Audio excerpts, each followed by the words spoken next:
Squid games Netflix का number 1 show है।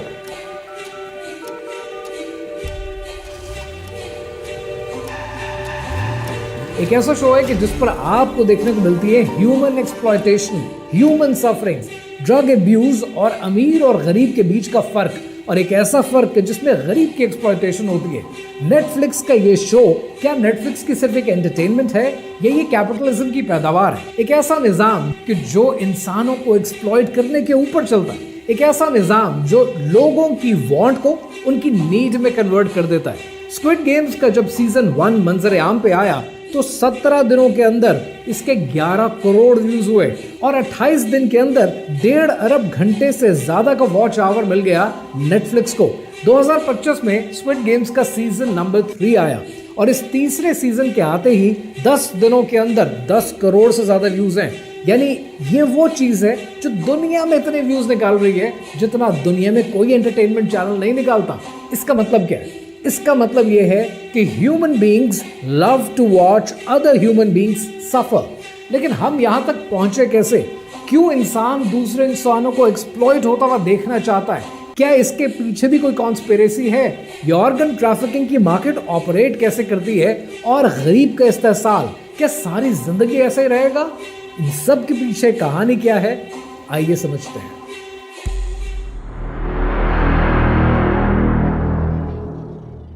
Squid games ने ह्यूमन एक्सप्लॉयटेशन को नेक्स्ट लेवल पर पहुंचा दिया। लेकिन क्या स्क्विड गेम्स पहला शो है कि जिसने दुनिया में ह्यूमन एक्सप्लॉयटेशन दिखाई? ये समझने के लिए आपको थोड़ा सा माजी में जाना होगा और मैं आपको लेके जा रहा हूं जापान में और सन है 1998 का।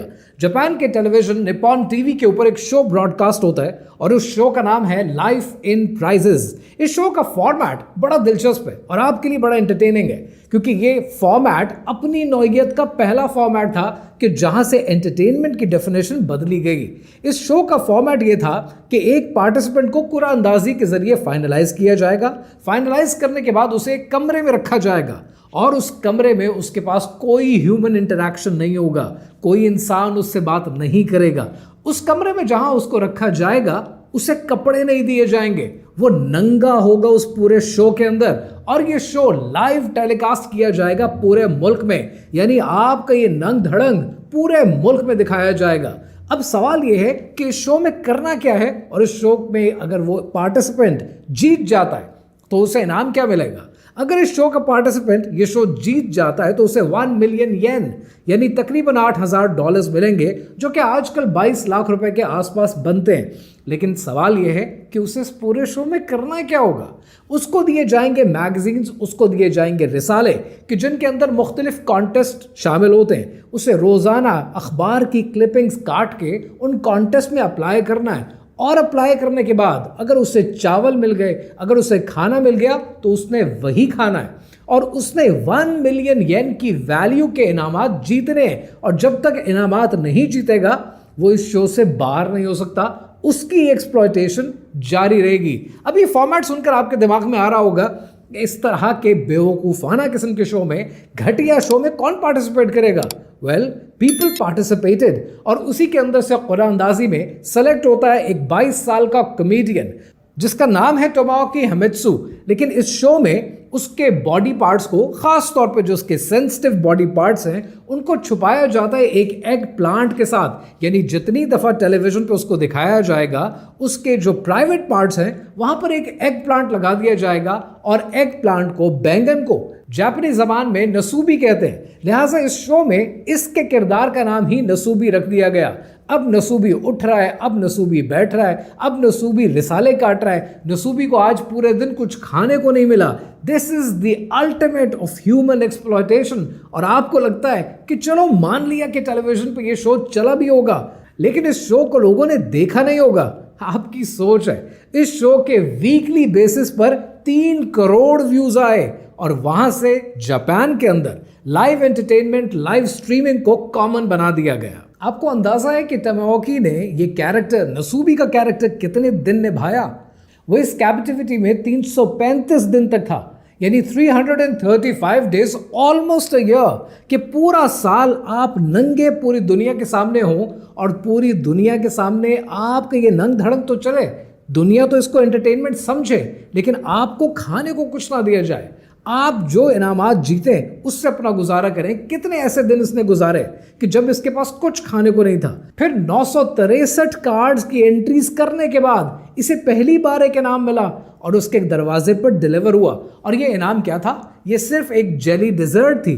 फिर इसको एक 5 किलो का चावल का पैकेट मिल गया इनाम में, लेकिन पकाने के लिए इसके पास औजार नहीं थे, पकाने के लिए इसके पास यूटेंसिल्स ही नहीं थे। बहुत दफ़ा आपको देखने को ये मिलेगा इस सीरीज के अंदर कि इसने डॉग फूड खाकर गुजारा किया है, क्योंकि इसको इनाम में सिर्फ डॉग फूड मिला था। इस किस्म की एक्सप्लॉयटेशन जब आप टेलीविजन पर दिखाएंगे और लोग उसको डार्क ह्यूमर और कॉमेडी समझेंगे तो एंटरटेनमेंट का मयार तो गिरेगा।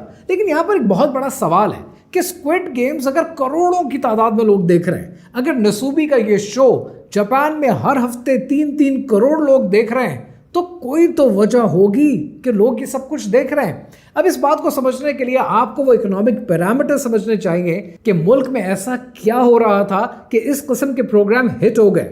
स्क्विड गेम्स के डायरेक्टर कहते हैं कि उन्होंने इस सीरीज के बारे में 2009 में सोचा था, लेकिन कोई टेलीविजन इसे प्रोड्यूस करने के लिए तैयार नहीं था। उन्हें 10 साल लग गए लोगों को कन्विंस करने के लिए, and finally it started broadcasting on Netflix. लेकिन 10 साल का इंतजार कोई भी स्टूडियो क्यों करेगा?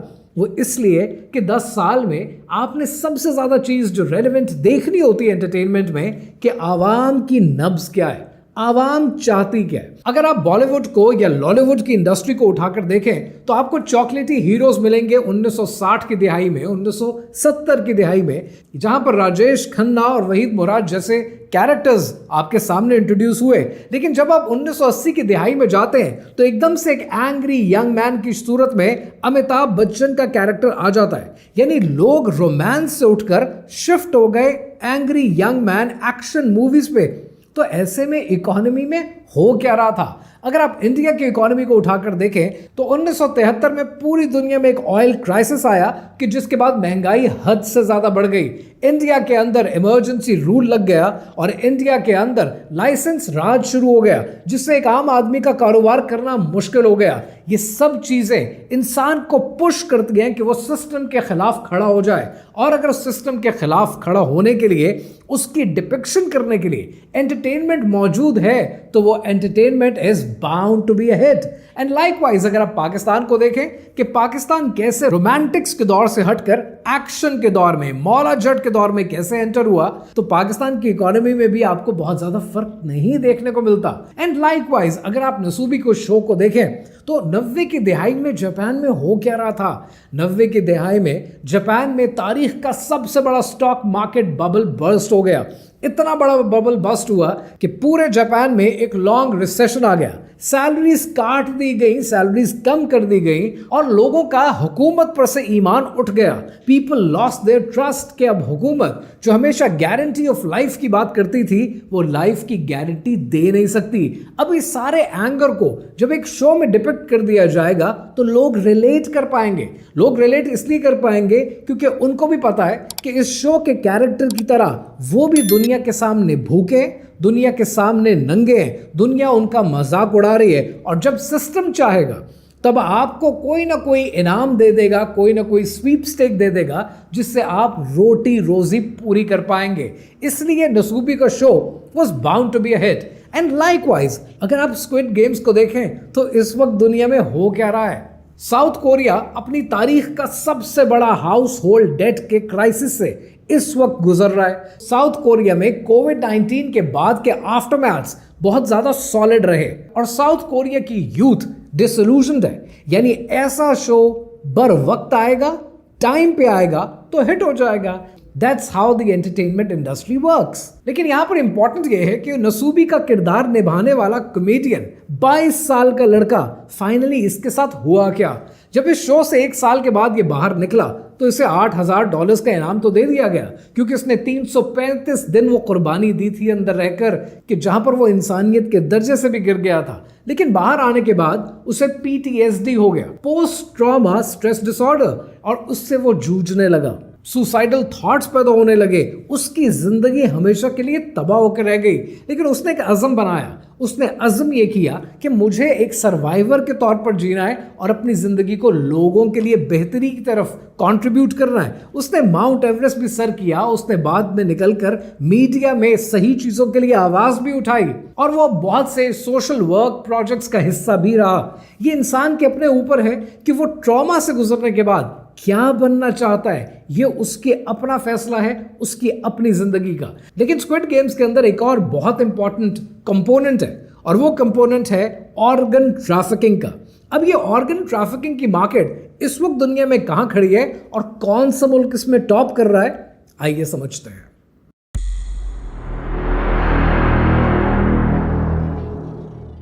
स्क्विड गेम्स की सीरीज में आपने ये देखा कि अक्सर प्लेयर्स को जख्मी कर दिया जाता है और उनके ऑर्गन्स को निकाल दिया जाता है ताकि उसे ओपन मार्केट में बेच सकें।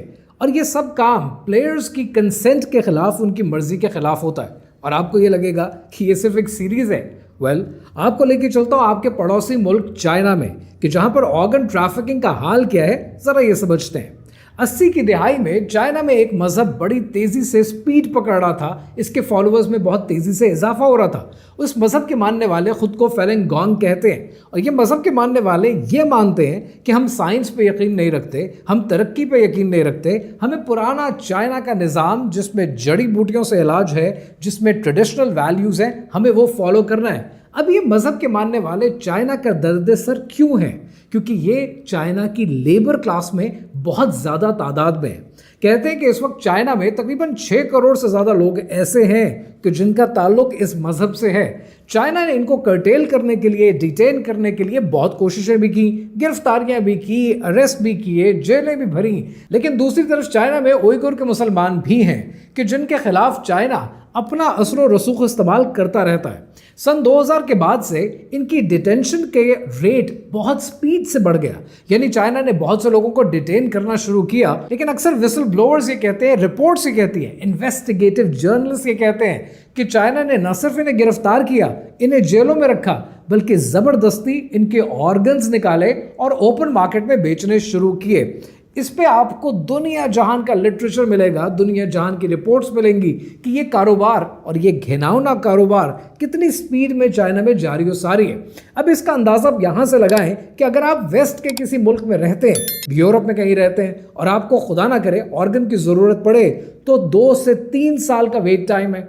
अगर आप यूनाइटेड स्टेट्स में रहते हैं तो 5 साल का वेट टाइम है। लेकिन अगर आपको चाइना में ऑर्गन की ज़रूरत पड़े तो 1 से 2 हफ्ते के अंदर ऑर्गन अवेलेबल हो जाता है। अब ये इतने ऑर्गन चाइना में आ कहां से रहे, ये बहुत बड़ा सवालिया निशान है। एक इंसानी जान से तकरीबन $5.5 लाख की वर्थ के ऑर्गन्स निकलते हैं, यानी आज की टर्म्स में ये 15 करोड़ रुपए बनते हैं। तो जिस चीज को स्क्विड गेम्स ने दिखाया उसने दुनिया के सामने एक बहुत बड़ा राज फाश कर दिया कि ये ऑर्गन ट्रैफिकिंग आपके इर्द गिर्द, आपके अस्पतालों में भी चल रही है। और इसका इतना बुरा हाल है कि पूरी दुनिया में आज जितने डोनर्स हैं उसका 90% डोनर दुनिया के ग्लोबल साउथ से आता है, पाकिस्तान से, इंडिया से, बांग्लादेश से और अफ्रीका से। और आपको लगता है कि अगर $5 लाख की वैल्यू है तो मैं भी अपने ऑर्गन्स बेच दूं, आप भी अपने ऑर्गन्स बेच दें?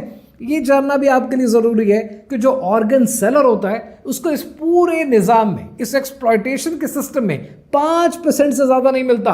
अस्पताल खा जाते हैं, मिडलमैन खा जाता है, रिटेलर खा जाते हैं। ये इस किस्म का विशियस सर्कल है और इसको एक्सपोज करने का क्रेडिट स्क्विड गेम्स को जाता है। लेकिन यहाँ पर एक और सवाल भी पैदा होता है और वो ये कि स्क्विड गेम्स ने ये दिखाया कि अमीर गरीब की एक्सप्लॉयटेशन कर रहा है और ये गरीब की एक्सप्लॉयटेशन आज किस तरीके से दुनिया में जारी है, आइए समझते हैं।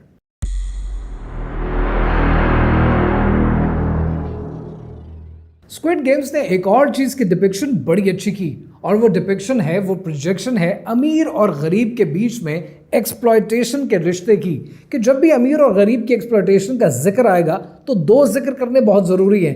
पहला है कैपिटलिज्म की पैदावार। अब ये कैपिटलिज्म के बारे में मैं सैर हासिल तफसील से गुफ्तगू करता हूँ टुवर्ड्स द एंड, लेकिन पहले बात करते हैं दूसरे इंपॉर्टेंट एलिमेंट की, and that is the social working sector, कि जिसको आप एनजीओ सेक्टर कहते हैं। हमारे मुल्क में कुछ अर्सा पहले एनजीओस को कर्टेल करने की कोशिश की गई, एनजीओस को भगाया गया, मुल्क से बाहर निकाला गया और लोगों ने बड़ा शोर किया। लोग सड़कों पे आ गए, लोगों ने कहा कि जी ऐसा हो नहीं सकता, एनजीओस बहुत अच्छा काम कर रही हैं, चंद एक अच्छा काम जरूर कर रही होगी लेकिन वो शायद आटे में नमक के बराबर होगा। लेकिन इस वक्त सोशल सेक्टर के अंदर सूरत हाल है क्या? 2018 में कांगो से रिपोर्ट आती है कि जहां पर 51 औरतें ये रिपोर्ट करती हैं कि इबोला एड वर्कर्स उन्हें सेक्सुअली एक्सप्लॉइट कर रहे हैं। ये वो यूएन के वर्कर्स हैं जो मदद करने गए थे, ये इन्हें सेक्सुअली एक्सप्लॉइट कर रहे हैं। क्या हालत होगी उस औरत की, जरा इमेजिन करें, जो भूख और प्यास में बैठी है, जो बीमारियों से लड़ रही है और उसे on top of that sexually exploit भी किया जाता है। और किसकी तरफ से? किसी गुंडे या बदमाश की तरफ से नहीं, यूएन के पीस कीपिंग मिशंस की तरफ से। हेटी और चार्ट से रिपोर्ट आती है ऑक्सफैम के बारे में, जो कि दुनिया की बहुत बड़ी एनजीओ है, और ये रिपोर्ट आती है कि ऑक्सफैम का स्टाफ प्रोस्टिट्यूट्स को पे करते हुए पकड़ा गया है। ये है डेवलपमेंट वर्कर्स, ये हैं सोशल वर्कर्स। लेकिन जरा और सुने, श्रीलंका और हेटी के अंदर यूएन के पीस कीपिंग मिशंस जाते हैं और वहां पर चाइल्ड अब्यूज शुरू हो जाता है। This is how the world is working. अब इस सूरत हाल में अगर आप मजीद इंफॉर्मेशन चाहते हैं तो ये दो किताबें आपके लिए पढ़नी बहुत ज़रूरी हैं। पहली किताब का नाम है the crisis caravan by Linda Polman, और इसमें लिंडा पॉलमन बात कर रही है कि ये जो एड है ये आज़ादी नहीं देती है, ये एड आपको डिपेंडेंट बनाती है। पाकिस्तान का 78 सालों का हाल आपके सामने, जब जब एड मिली है हम उतने ही डिपेंडेंट हो गए हैं। एक ज़माने में I used to work as a consultant, and being a consultant बहुत से ऐसे इंटरनेशनल ऑर्गेनाइजेशंस हैं जिनके लिए मैं प्रोजेक्ट्स पे जाया करता था। एंड आई रिमेंबर कि एक गांव में गया, उस बंदे के साथ बड़ी अच्छी दोस्ती हो गई। उसने कहा आप यहाँ क्या करने आए हैं? मैंने बताया जी हमारा जो सिलसिला है, इस ऑर्गेनाइजेशन के थ्रू आपको ये मदद मिलेगी, ये मदद मिलेगी और ये मदद मिलेगी। उसने सुनने के बाद पता है पहली बात क्या कही? उसने कहा ये सारे काम मैं अपनी जेब से अपनी मदद आपके तहत करना चाहता था, अब नहीं करूंगा, आप लोग आ गए हैं, आप लोग करके देंगे। This is how you make the whole system dependent. इसलिए इससे आज़ादी हासिल करना, इससे बाहर निकलना बहुत ज़रूरी है। मैंने ये आज़ादी अपनी ज़ात के लिए हासिल की है, लेकिन क्या 24 करोड़ पाकिस्तानियों ने ये आज़ादी हासिल की है? क्या दुनिया के मुतवस्सित इलाकों ने आज़ादी हासिल की है? क्या गज़ा में एक्सप्लॉयटेशन नहीं हो रही? ये बहुत से सवालात हैं जिनके जवाब जानने बहुत ज़रूरी हैं। और जो दूसरी किताब आपने पढ़नी है वो है sexual exploitation and abuse in peace keeping and aid. This book is by Jasmine Kim. And again आपको यही सिनारियोज और यही जुल्म सुनने को मिलेंगे। मैं अक्सर ये बात करता हूँ, जो स्पेशली मेरे फॉलोअर्स हैं, सुनने वाले हैं, देखने वाले हैं, आप लोग जिन शहरों में रहते हैं उन शहरों में आपका निज़ाम ज़िंदगी ज़्यादातर 3 से 4 किलोमीटर के रेडियस में गुजर जाता है। दुनिया क्या है ये इस रेडियस से बाहर है। तब आपको समझ में आता है कि दुनिया का निज़ाम चल कैसे रहा है। और जब दुनिया के निज़ाम पर बात करें तो वो निज़ाम जिसने आपको, मुझे, इस पूरे माशरे को एक्सप्लॉइट कर रखा है, दैट इज कैपिटलिज्म। अब स्क्विड गेम्स का कैपिटलिज्म के साथ ताल्लुक क्या है और इस कैपिटलिज्म को समझना आपके लिए ज़रूरी क्यों है, आइए समझते हैं।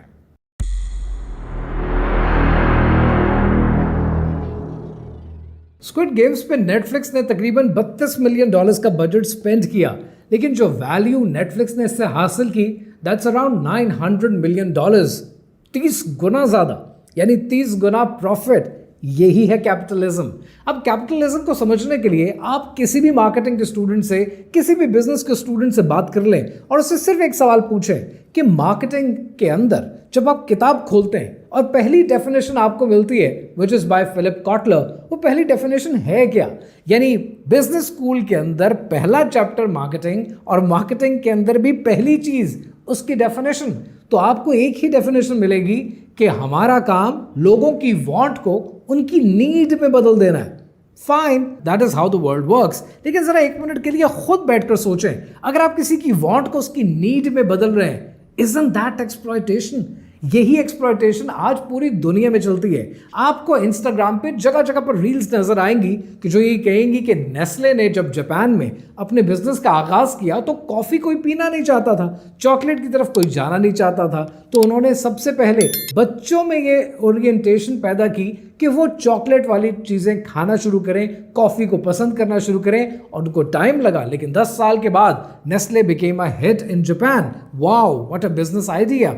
लेकिन क्या इसको आप एक्सप्लॉयटेशन नहीं कहते? क्या यही एक्सप्लॉयटेशन आपको टेलीकॉम कंपनीज नहीं करके देती कि जब आपको वो एक पैकेज बनाकर देती है और उसके बाद आपकी आदत बन जाती है कि उस पैकेज के साथ साथ आपने मूव करना है? क्या टेलीफोन को इस तरीके से बेचा नहीं गया? क्या सिगरेट कंपनीज ऐसे अपना नशा नहीं बेचती? क्या ड्रग माफिया ऐसे अपना सामान नहीं बेचता? This is the whole world कि जहां पर कैपिटलिज्म ने आपको एक ही तारीफ सिखाई, और वो तारीफ ये थी कि दूसरे का पैसा हासिल कर लेना, अपनी जेब भर लेना, प्रॉफिट कमा लेना कैपिटलिज्म है। और अगर आप प्रॉफिट नहीं कमाते तो आप एक बेकार इंसान है, क्योंकि आप जिंदगी में कुछ कमा नहीं पाते। ये डेफिनेशन जिसको मिल जाएगी, उसका घर, उसका माशरा, उसका किरदार सब तबाह हो जाएगा, क्योंकि हर कोई लग जाएगा पैसे कमाने के लिए और हर कोई पैसा कमा नहीं सकता, क्योंकि किसको कितना पैसा देना है कि रब के दायरे अख्तियार में, आपके और मेरे कंट्रोल में नहीं है। पर ये बातें हमें कोई बताता नहीं है, क्योंकि कैपिटलिज्म की इतनी खूबसूरत चादर आपको चढ़ा दी जाती है जिसका सामने सबसे बड़ा डिस्प्ले होता है डेमोक्रेसी। और स्क्विड गेम्स में आपने देखा कि हर चीज डेमोक्रेटिकली की गई। हर नई गेम से पहले इलेक्शन होते रहे और उस इलेक्शन के बदले आप कैपिटलिज्म को कबूल करते चले गए।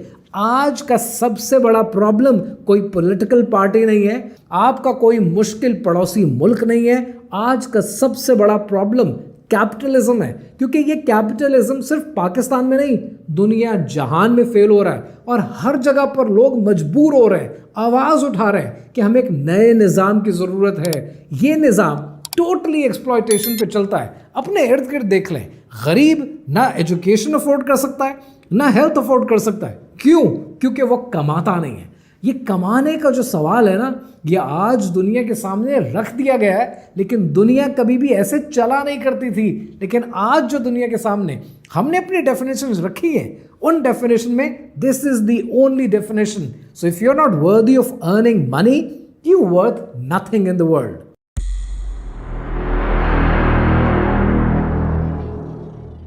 अब तक आपने स्क्विड गेम्स को समझा, इस सीरीज के अंदर ह्यूमन सफरिंग्स को समझा, नसूबी के कैरेक्टर को और जापान की सीरीज को समझा। आपने ये समझा कि चाइना के अंदर ऑर्गन ट्रैफिकिंग कितने जोरों शोर से जारी है। आपने ये समझा कि सोशल वर्कर्स कैसे गरीब इंसानों को, मजबूरों को एक्सप्लॉइट करते हैं। आपने ये समझा कि कैपिटलिज्म कितना बड़ा नासूर है। अब यहाँ पर एक बात जो सबसे इंपॉर्टेंट है आपके लिए समझने के लिए, कि अब आपने एक्शन लेना क्या है। इस एक्शन को लेने के लिए एक छोटा सा किस्सा सुनते जाइए, और वो किस्सा है अशफाक अहमद साहब का, कि जब वो इटली में पढ़ाया करते थे, कहने लगे कि मैं एक दिन तालाब के किनारे बैठा था, लोग स्विमिंग कर रहे थे, एक इंसान डूबने लगा। तो जब डूबने लगा और मुझे स्विमिंग आती थी तो मैं उसकी जान बचा सकता था, पर मैंने पता है क्या किया, मैंने अपने जूते के तस्मे खोलने शुरू किए। इतनी देर में एक सूटेड बूटेड अंग्रेज वहां खड़ा था, जिसने आओ देखा ना ताओ पानी में छलांग लगा दी अपने उन सूटेड बूटेड कपड़ों के साथ, और उसकी जान बचा ली।